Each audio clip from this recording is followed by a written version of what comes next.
So what does it really take to get rich? I mean, is it just about outworking everybody else? We're about to dive into this really fascinating and, let's be honest, pretty intense debate between teen millionaires and minimum wage workers to try and separate the myths from the reality of actually building wealth. You've heard this a million times, right? It's the phrase we all grew up with: if you just work hard, you'll be rich. It's kind of the whole foundation of the American dream, this promise that your effort's going to directly translate into success. But hang on, is it really that simple? I mean, think about the hardest working people you know. Maybe it's a janitor, a fast food worker. If pure, raw effort was the only thing that mattered, wouldn't they all be loaded? This is where that nice, simple story starts to fall apart a little bit. So the reason we're even talking about this is because of a Jubilee video that did something kind of wild. It put teen millionaires in the exact same room as minimum wage workers. And well, you can probably guess what happened. Their perspectives created this huge divide and ended up revealing some really deep-seated myths we have about making money.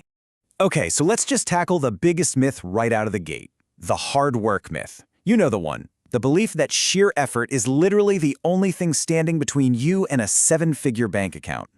The financial analyst Graham Stephan has a great take on this. He's like, look, hard work is absolutely crucial, but it's just one single ingredient. He uses this brilliant analogy. You could be the best, hardest working dishwasher on the planet, but you're never ever going to be more efficient than a giant commercial washing machine. The real secret is applying that hard work to something that can actually grow, something that can scale. Stephan actually compares success to making an omelet. Hard work, that's just one egg. You also need things like business know-how, perseverance, good accounting, a ton of self-confidence, and even something he calls a little delusion. You see, it takes all of these ingredients mixed together to cook up something really substantial. And that leads us right into our next big myth, which is all about risk and luck, and maybe most importantly, the safety nets that make it possible to take those huge risks in the first place.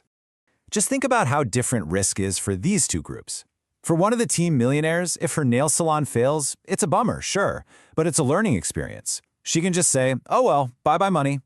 But for a minimum wage worker, taking that exact same risk could mean total financial ruin for their family. The consequences aren't even in the same ballpark. That safety net doesn't just cushion the fall, it completely changes the entire game. This connects to this really fascinating idea that Graham Stephan calls productive delusion. It's basically the mindset you need to even try to do something huge. You have to genuinely believe you can pull off something that society is telling you is pretty much impossible. It's about consciously pushing out any thoughts that don't help you get to your goal. I know, it might sound a little out there, but he argues it's absolutely essential if you want to get above average results. Okay, now for a paradox that is so frustrating for everyone no matter which side of the hiring table you're on: the job market paradox. Isn't this just wild? You've got business owners like the millionaires in that video saying, it is so hard to find people to hire, nobody even applies. And then, at the exact same time, you have job seekers saying, I just applied to 100 jobs on Indeed and LinkedIn.